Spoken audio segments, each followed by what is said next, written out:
మాలోని అజ్ఞానము తొలగించినావయ్యా, కులమత భేదములు వలదన్నావయ్యా.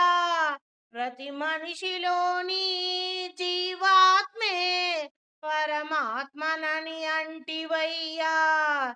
జీవుడే శివుడని, మానవుడే మాధవుడంటివయ్యా. కులమత భేదాలు వలదంటివయ్యా, దాన ధర్మములతో ముక్తిని సాధించవచ్చని ఆచరించి చూపించినావయ్యా.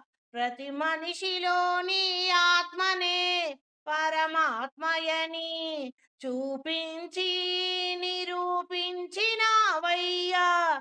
జీవుడే శివుడని, మానవుడే మాధవుడని అంటివయ్యా. ఆత్మతత్వ జ్ఞానము బోధించినావయ్యా. ఓ సాయినాథ,